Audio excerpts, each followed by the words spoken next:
with Microwave dying with his Paladin LB there, but Yeah, it didn't I matter. was surprised that happened, actually. Yeah, I think I might have missed it, but I think he covered somebody and wasn't in guard and then exploded from damage. I think that's Jeez. Okay, I see. I'm pretty sure that's what happened because he was on the point when he died. So Yeah. Okay. I think I missed that, but yeah. So, but you know, it happens, right? You don't like you cover somebody as a Paladin and you get hard crowd controlled right after, you can explode. Like Oh yeah, for sure. From like anything really. So Yeah. But Umbra still held it together and still managed to get some trades, so in the end it really just went from like what looked really bad for them back into a 3v2 in their favor, so, you know. And of course, you know, Red Sand's silliness came up, you know, the heat wave basically reinforcing that momentum that Umbra had generated. And, you know, before it was kind of like unfortunate because then as well, like, they already were in the 50% checkpoint in Astra side, so they could just take all the spring water and generate those LBs, right? yeah, and not only would I say that a key factor to winning was obviously how on point he was with those covers, but I think the other main key factor for Umbra winning their set was just Dark Knight Plunge. Yeah, that's all. That's all it was. Like it's like when they started on game 1 and they got the first kill, that match was pretty much over. Right? Astra had one team fight that went in their favor, but then they had to fight into Exodia, which they actually did pretty well, all things considered. Yeah, for sure. Because it was a really slow Exodia fight, but you know, in like Dark Knight Plunge, if you let a Dark Knight play, you lose. Yeah. You lose. You just lose. And that's why like people sometimes try to incorporate it like into the like actual teams and not just like random scrims. Like some teams run Dark Knight because they know if you get a plunge reset, you just win. Yeah. No, for sure. I think, you know, would you say with how strong Gunbreaker and Dark Knight is, we're going to see maybe a few more or I guess maybe with the buffs that Warrior has, do you think maybe we'll see more double tank comps in the future when it comes to like actual like competitive compositions? Because you gotta admit, with how much cleave damage has become a much like more important aspect of PvP. I think like having a warrior that can threaten that, having a tank that can threaten the space and also deny sort of stacking together and stuff is like scary. Or do you think maybe perhaps like it's okay to have like a solo paladin and just like some healers? I think the standard paladin composition is still really powerful because I've only been part of an LP team for a brief amount of time, and I've already played a set against standard paladin comp, and standard paladin comp is just it's nasty. It's paladin white mage astro double melee. Yeah. And that combo, you can't kill the paladin because of the double healer. Yeah. And you can't kill the healers because of the paladin. Yeah. And then the melees are just like, haha, free cast damage, and they. Yeah. So what do you do, right? Yeah. I think as far as double tank goes. Yeah. If they decide to nerf paladin for whatever reason, then maybe we see more of it. But I actually doubt that they're going to nerf paladin. I don't. Which is weird because I think paladin is the most broken class in LP. Right. Yeah. Yeah. For sure. But I think like I've faced a handful of teams that run paladin warrior. I've faced a team that's run paladin gunbreaker. I haven't faced a team that's run Dark Knight Paladin, but I have played against it in an LP setting. I have been on the other side of it. Double tank isn't fun. Like, you give double tank momentum with the right 3 supporting classes, and they kind of run out of the lobby. And that's kind of what we just saw, right? That's kind of what I'm saying. The covers were on point, and the plunge was resetting, so there was no stopping them. And there's like the comfort of having 2 tanks allows the paladin to like sort of have a little bit of appeal when they're being pressured or someone else to take over point. So, you know, I think that like interchangeable front line does have some value. But you are absolutely correct when it comes to like, you know, the 2 healers and the paladin just sort of like supporting each other and keeping each other alive as well. On top of that, I would say, yeah, it's one of those things where I think if like the double or tank composition gets momentum, they're arguably scarier than the usual paladin two healer comps, because like I feel it's like one of the, if one dies in that sort of relationship, right? The either one of the two healers or one of the paladins, it's, you know, still it's a little bit scary for them to play aggressive, right? Whereas I think with the two double tanks, you know, double tanks one healer, so like going more into like the tank side, I think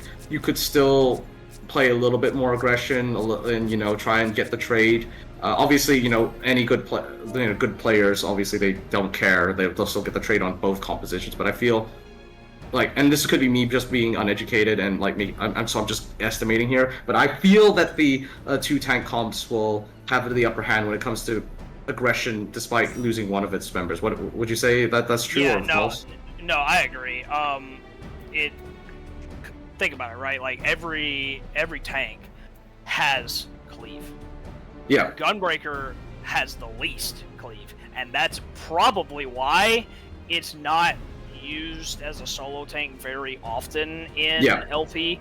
It like, when it is used, I feel like it's used on a damage amp comp, right? Because the LB with like, you just want to constantly damage amp, like you want to pair it with like a bard and a like a ninja mug and like, you know, other things like that. So but if you have something like what we just saw, Paladin Dark Knight combo, once you get momentum, even if you get unlucky and lose 1 DPS, I still think the plunge and the resets from Dark is just, it's not gonna matter. Yeah, exactly. You're just gonna keep steamrolling. You have to shut down plunge to even do anything, and if the Paladin plays farther back enough, good luck. Right? So I think double tank certainly has its use. I would be curious to see a set between two of the top teams, like let's say Eidolon and Dubstep. One of them runs Paladin Standard and one of them runs 2 tanks, and they each have 2 DPS on their side, and maybe it's the same 2 DPS, and then we just see like what happens. I'd be curious to watch it. Yeah, like sort of like almost like a stress test of like both comps, right? Right. Yeah, because you know, all 10 of the main people on those teams are just like they're such elite players, and they know the ins and outs of like literally everything. So I would just be curious to hear like an opinion from one of them too, like what they think, like which one of the comps is better. For sure. I think my opinion, from what I've seen, is that double tank works when one of them is a paladin. If you have Warrior Dark Knight, it's not gonna work. Yeah. If you have Warrior Gunbreaker, it's not gonna work. But if you have Paladin, any other tank, you have a pretty good chance. Yeah, I would say that like right now, just because of how strong Paladin is. Once they nerf Paladin, then maybe we'll see like a shift. But for now, with Paladin in the state that it is, it's not broken to the point where it's easy to play, but the kit it offers is just so overwhelmingly good that it's very difficult to really not slot it into a team, right? So now let's talk about this. How do you nerf Paladin? Oh, jeez. Listen, I'm not the right person. All I know is Gunbreaker. All I know is spin. All I know is do damage. That's valid. That's valid. So, what? I'm going to bring you guys around here a bit. Sorry to interrupt. I'm going to cut you off. We're going into our last set. C9 is up. Just a reminder to everyone watching. Right after this, we're going into more customs and meme games hosted by Masaru of. Okay, and somebody dropped out of PvP Princesses. Yep. And and then after that, we're giving away the Magic the Gathering and Final Fantasy Commander deck, the Y'shtola and Graha deck, Scions and Spellcraft. Nice. Good luck to everyone who has participated in the games today, and that has a chance of winning that. And honestly, just like shout out to literally everyone who has showed up. This is a massive turnout for this event, right? Like this, for this collaboration event, this is a huge turnout. There's a lot. We've had a lot of different players in the custom matches so far, and like I walked through the front line. I'll walk through it again real quick. Yeah, there are a ton of frontline players over here. So this is a really nice size event. It makes me happy to see. I'm glad when the community can be pulled together and do stuff like this. So PvP is not dead, even though John is. Even though John is. It's definitely. I'm not dead. I only dress this way. Oh god, yeah. So we're running this event in collaboration with PvP Princesses, and they had a Frontlines event going on here at the exact same time that we couldn't. Neither of us wanted to cancel it, so we've got people bouncing back and forth between events. So we're looking for one more for Team Umbra just to hop in, because the robot picked couple people and they were already overdoing Frontlines. Let's see who is in here. Oh, it's not up in FF? Let me make sure that it is. Oh. Why is Baka asking me to get in here? I swear, dude, no, I can't yap and also play at the same time. Alright, we've got Noodles on Team Umbra. Thank you, Noodles. That'll work for me. Noodles. Big love to send Noodles. We've got Cloud9. Everyone should be ready. You're going in. Let's get this going. This is our last set of the night, and we need to transition shortly, so let's get it going. I just realized something. I'm pretty sure, because I have my PlayStation controller plugged into my laptop, that it's playing the notification noise out of the PlayStation controllers. I gotta say, why do they do that? Why does my controller have a speaker on it? It's like the silliest thing I've ever. Like, remember the good old days when your controller was just a fucking controller and didn't have stick drift?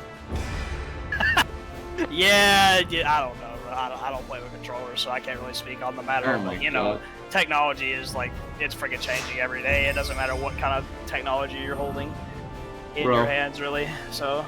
I swear to God, man, if like they go any further, like controllers are gonna have fucking cup holders or some shit on it, Like it's too much. It's too much. Just let my controller do its thing. Anyway, back to the actual match. Looks like once again, somehow we manifested into existence double tank comps, both sides. Hey, look at that.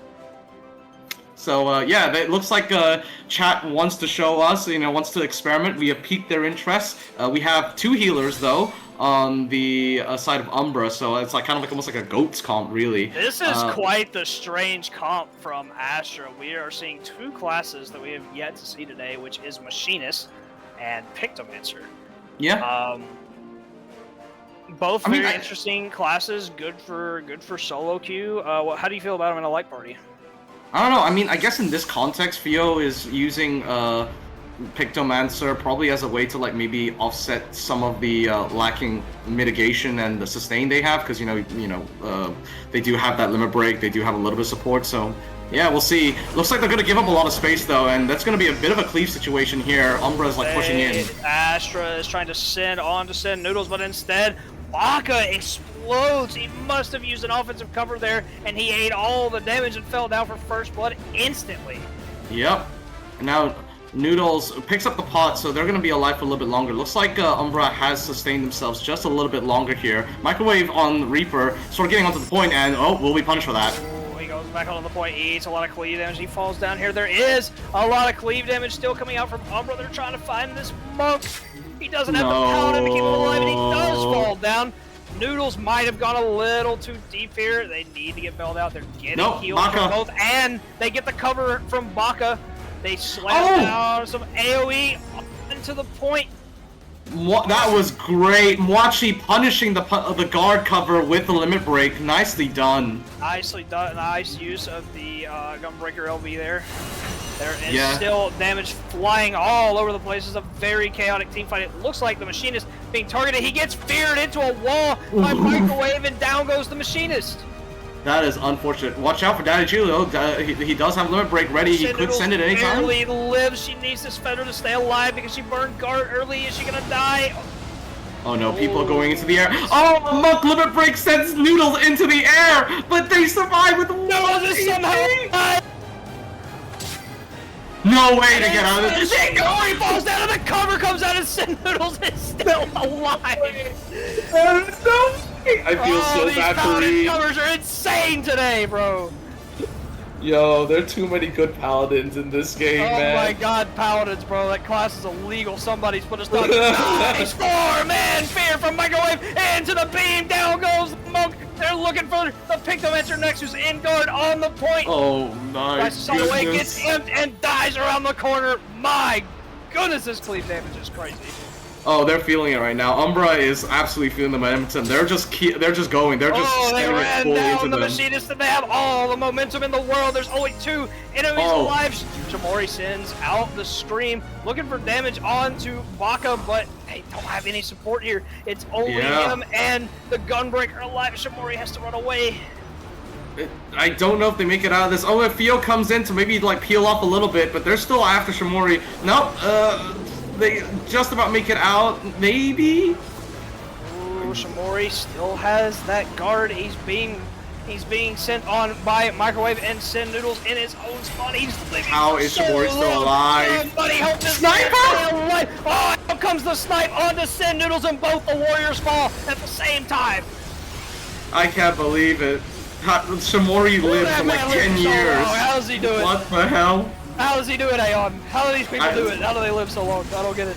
They press the recuperate button, a skill that unfortunately a lot of Soul Cube doesn't nice have. Beam out onto the Gunbreaker. The Gunbreaker's one shot, and the Paladin LB comes out well as Pictomancer LB from Astra. A lot of sustain flying around. A lot of defense is being used. Oh, nice guard reduction there from the Shield Smite lands on the two people without guard, but the cleave damage returning on the Umbra is insane. This fight is so back and forth, I don't even know who's gonna die. Well, I mean, Microwave looking a little low, but that does get out. Again, like, no one's really dying here. Wachi going in, playing a little more aggressive. Reed gets a nice little Earth Bomb right there. Oh no, Wachi gets pulled away from the pot! No way! Oh, nice yank by Sin Noodles to prevent the Gunbreaker from picking up the field pot. He goes up into the air because he doesn't have that guard. He's also out of MP, but it seems like Umbra is falling back a little bit, taking a reset here. Yeah. Or maybe not, because here comes the Scream from Sin Noodles on top of the Pictomancer. Cleaves 3 with the stun. They're trying to run down the Pictomancer and get her off the field. Oh, she's very low. Are we going to have another 1 health situation? Oh, no, we're not. Oh, no, we're not. The Pictomancer. You know, this fight is nuts, bro. Yep, and it's only going to get crazier. I mean, look, we have the Machinist with LB ready. He's setting up. He's looking for it. Not getting the kill quite. Not quite enough damage coming out. Microwave does go into guard, but he still can be killed, and Wangwell Sin Noodles also take a lot of damage. On to Daddy Chili with that limit break, and now Sin Noodles falls to it. Looks like Umbra is going to have to reset here with overtime coming up, but it's fine because they do have advantage. Yes, and of course they also have 3 LBs, one of them being Sage Cage and another being Paladin LB. It's going to be hard for Astra to play into this. I think it would be very smart right now for Astra to maybe send a few people to try and just pressure, maybe try and get a kill before they all reconvene, because if they're all together and Baka gets off the LB, it's going to be over for them. Microwave dashed onto the point to prevent the 50 touch for now. He's getting close to Fear. He does have it. He sends it on to the Machinist. Great spacing by Shamori. Very low. Nice spacing from Shamori to keep the game alive. They are trying to dump damage onto this Reaper. The Machinist falls, though, and they trade the Reaper in turn. Oh! 44. Nice beam to cleave 3. Oh, Victor LB comes out on top of Sage Cage. Defense is being thrown out everywhere. This fight could go either way.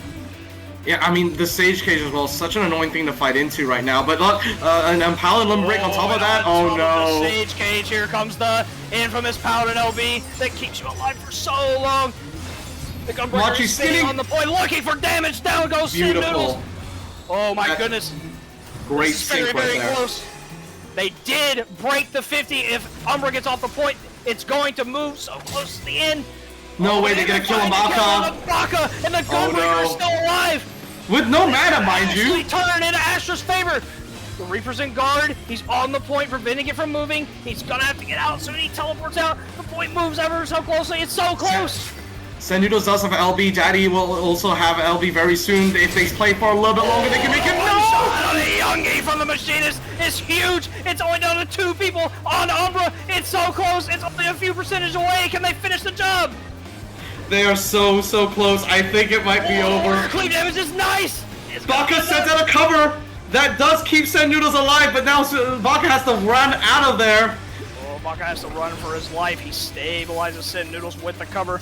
Sand Noodles is the only one on the point against off, and Astra comes back and wins it. Oh my goodness, what a nice game. Holy shit. Oh my god. This is a casual game! Man, the 1.1 mil from Samori on Warrior. My goodness. Let him cook. Unbelievable. What? That was nuts. Oh my god.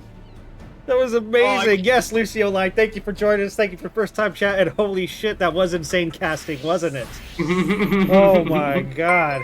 I cannot believe that they played in the Paladin and Sage LB and they won a fight, bro. Wow, that was nuts. Yeah, and not to mention, you know, I guess this is what I said, right? When it came to the Pictomancer, it does somewhat make up for the lack of it does. Again. All right, volcanic. Volcanic heart, please. Volcanic. All right, volcanic. All right, I had to cheat. I had to cheat it. I had to cheat the system, but we got volcanic heart. Just rig it. I rigged it.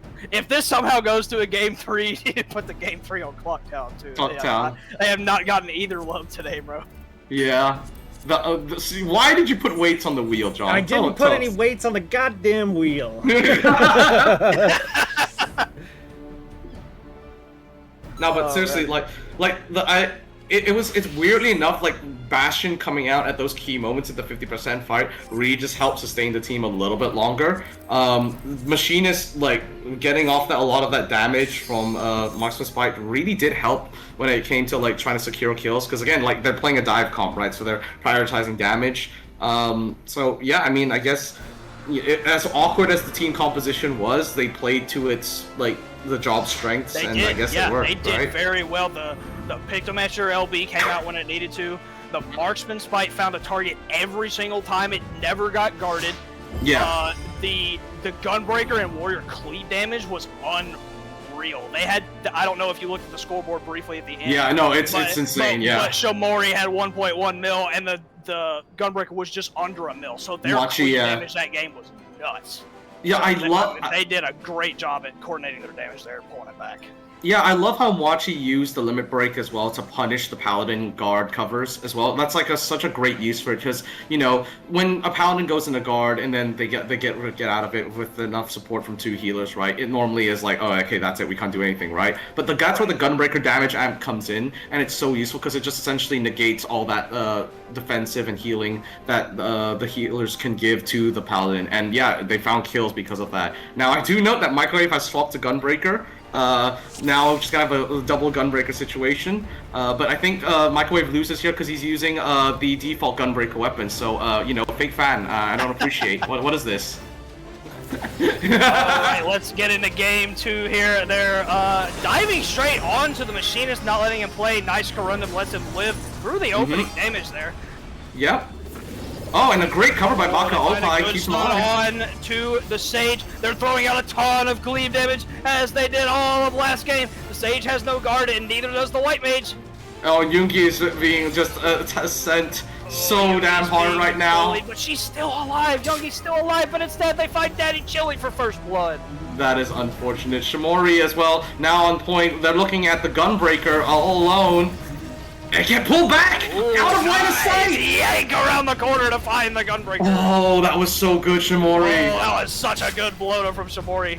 It was disgusting. And they find another kill on the Sin Noodles, and Astra has the momentum here. Yeah, and yeah, now we're in a bit of a situation where they're just running them down in their spawn. I mean, you know, dive comp doing dive comp things, right? They're trying to induce a stagger here, which is going to be great. Yoongi staying alive just barely here. As they would try to take this 50% point fight. And watch it using LB. Let's see if we get any stuns. Oh, nice. Cleave damage returning from both teams. They send their damage on to Daddy Chili, who dies. Oh my god. The 50 breaks, and they find the Gunbreaker too. And now they've got all the momentum in the world, and they're running down the Sage. It's not looking good for Umbra right now. This is a complete reversible mismatch. This is a complete turnaround. Nice Monk LB to find a pick on the Sand Noodles inside the map gimmick.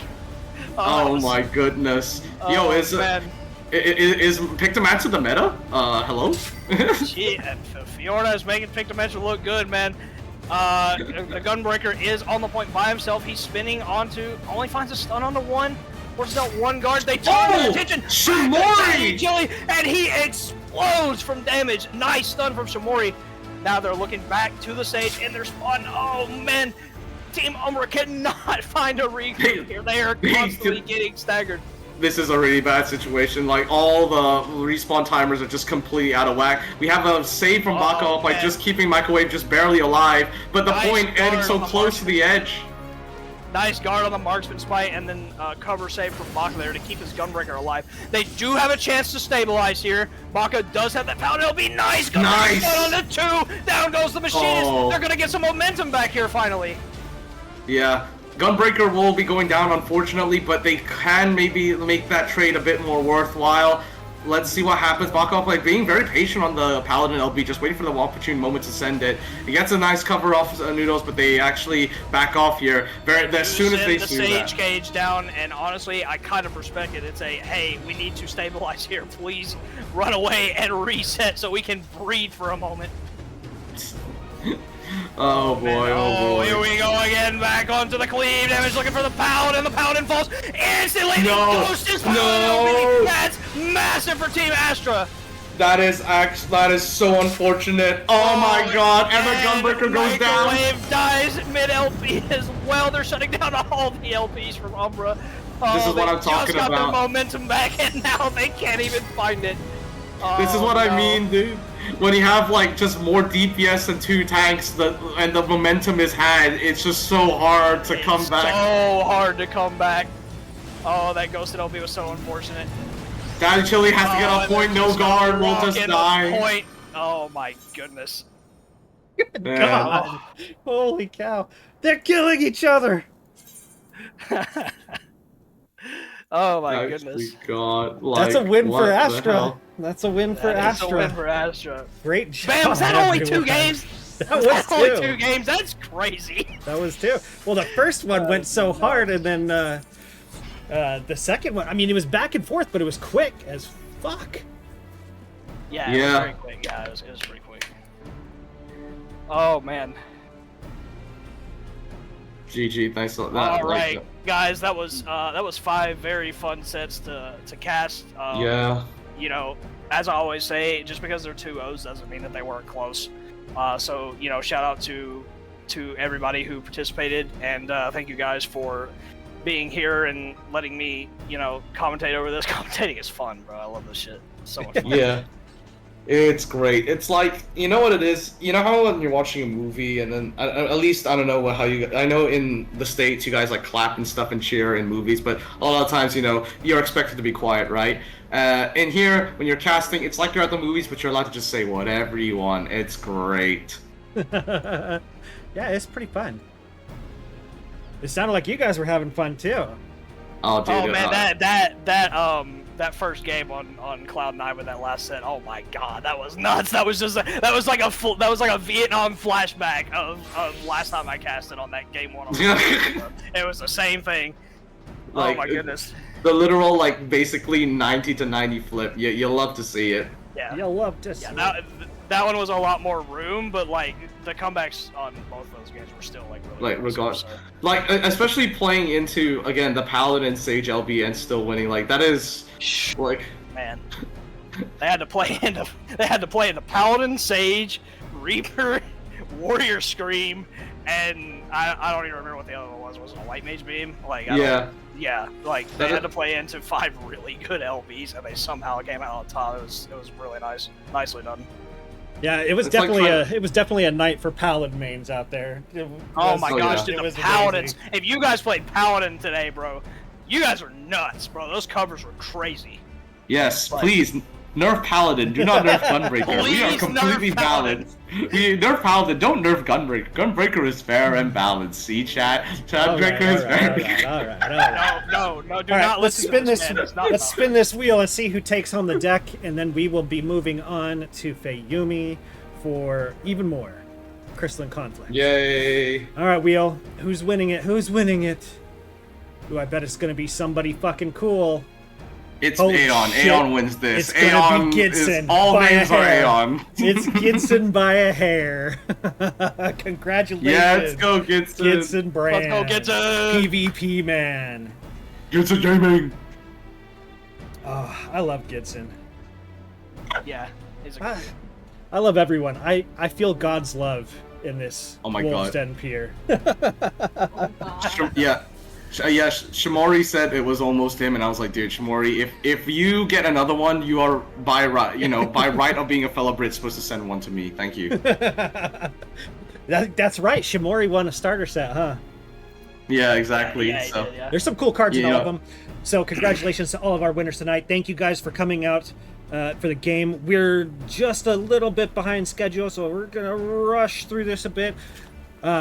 I'm John. I run this event every week right here on this channel. Next week, Thursday, 4 p.m. PST, 7 p.m. EST, Leviathan, Primal DC, Wolves Den Pier.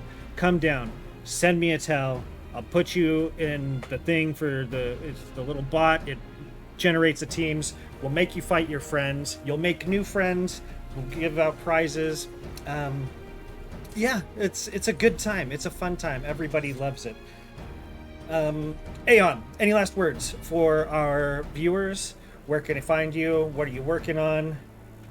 Yeah, I mean, you can find me at twitch.tv/AeonXI.